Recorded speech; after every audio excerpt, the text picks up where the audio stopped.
ahead and get started. We'd like to welcome world number 3, Viktor Hovland. Viktor, thanks for joining us for a few minutes prior to the start of the 2022 WM Phoenix Open. Started here once before, missed the cut when you come back.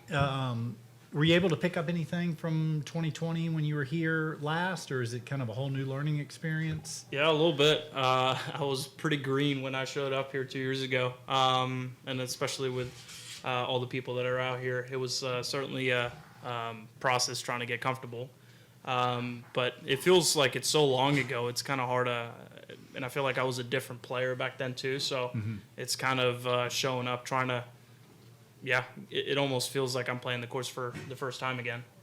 Okay, and you, as far as the season goes, started late last year, just a great season, highlighted obviously by your win at Mayakoba for the second consecutive season, your third PGA Tour title, and then obviously the win in Dubai, significant as well. Just some comments on how you're feeling heading into the week, confidence level, and what you feel is going right with the game. Yeah, no, I feel great. It's been kind of it's been very much up and down for all those tournaments, because some of those tournaments I feel like I haven't played my best, but then I've taken advantage of kind of the good rounds that I was able to get together, and then I had some not so good rounds, but it ended up being good enough, and then a crazy finish, it's just been a lot of stuff going on, but I feel like I'm hitting the ball well, so if I can just kind of keep it in play and get the putter going, I like my chances this week. Okay, we'll open it up and take a few questions. We'll start, Cameron, you got the microphone, go ahead, and then we'll go Daniel, and then John right here. Viktor, congratulations on all your success recently. Do you ever have moments where you sit back and think, this is crazy, the trajectory I'm on, and how am I world number 3 already? Yeah, a little bit. It's kind of crazy. You can't really, it's hard to think that way when you're constantly playing and traveling tournaments, and you don't really have a lot of time to just kind of sit down and think about that too much. It's always, okay, I got to work on my chipping, I got to work out, tee time, pro-am, and it's just go all the time, and you're looking forward to the next event. But it was nice after coming back from Dubai. I had a week off, and we had a snowstorm in Stillwater, so I was locked in the house for 3 days and ran out of food. I was just in there, just in a coma, just kind of letting it all sink in. So it's nice to have kind of moments like that where you just kind of don't do anything and relax. But I try not to get too caught up in the moment either. It's always, think about the processes, trying to get better, and enjoy it and enjoy the process. And then finally, Charles Howell was in here earlier. It's his 600th start this week. He thinks of you sometimes as a little brother. But did he tell you anything about playing on tour that was helpful or that got you prepared that otherwise maybe you wouldn't have known? It was just kind of, because obviously I didn't really know Charles that well before kind of I played Mayakoba. That was my first tour event, but I was still an amateur. And it's a big change going from college golf to the PGA Tour. And I didn't know him that well, but he kind of welcomed me with open arms, and especially that first year when I was playing on exemptions. I didn't really know anyone. I was still kind of getting to know Shea Knight, my caddy. We're good friends now, but everything is just brand new. I really appreciate him and his family. I was basically their third child there for a good year. We're going to escape rooms and doing all fun stuff. So it was more, just kind of been with people that are great and want to help you. Not so much, okay, this is where you need to hit it and this is how you need to think. It was just kind of, I think a big part of the battle is just getting comfortable out here. And I think he really helped me with just kind of feeling not at home, but just kind of, making me believe in kind of my skill set and just kind of feel comfortable. Daniel? Something Tiger always talks about was learning how to win, and it seems like in the last couple times you've had an opportunity, you've taken that opportunity. How would you compare your emotions in crunch time now to, like you said, 2 years ago? Yeah, I would say obviously I've gotten better at it because I've won more.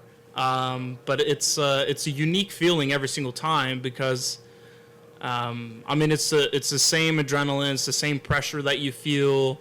Just going back 15 years ago, if I was playing a junior match against a buddy and we had $10 on the line or whatever, just playing a random tournament, you still feel it's the same pressure that you feel.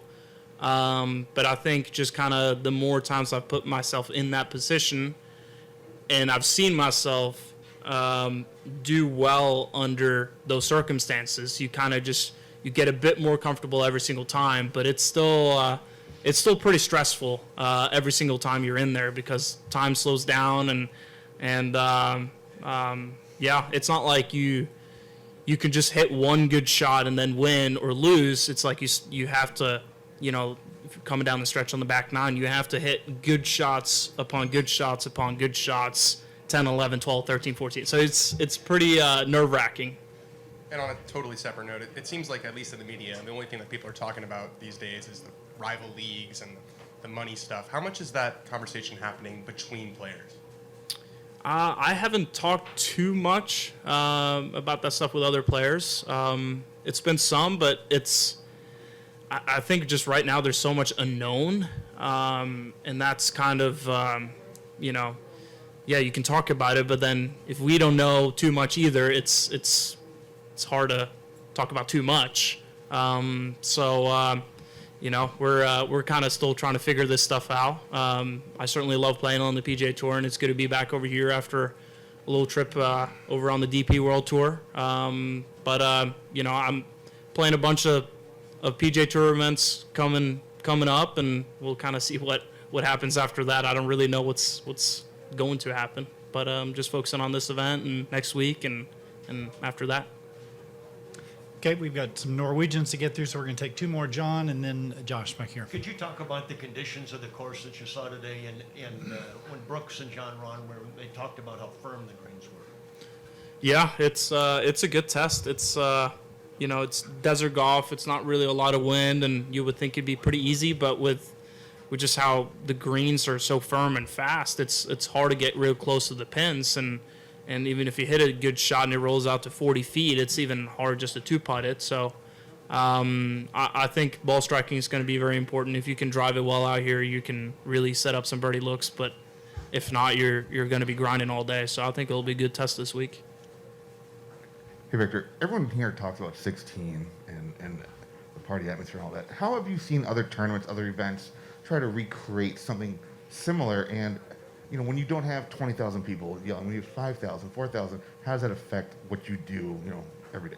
Yeah, no, it's an event like no other, and I wouldn't really say it's a good thing if everyone tries to create kind of what the 16th hole is here. I think it's better and I think they're already doing that with each event, kind of making it their own, kind of putting some uniqueness to each event. I think that's a better recipe than just trying to, let's create 16th at Waste Management.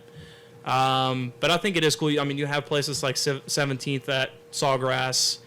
It's loud. It's a sick hole, frankly. But it's unique in its own way. And I think that's, we need more of that. But at the same time, it doesn't need to go overboard where, if we get to a point where 16th out here gets boring, I don't think that's good either. Okay, all right, well, perfect. And if you guys speak Norwegian, you can listen in out here in this other room. Otherwise, Victor, thank you.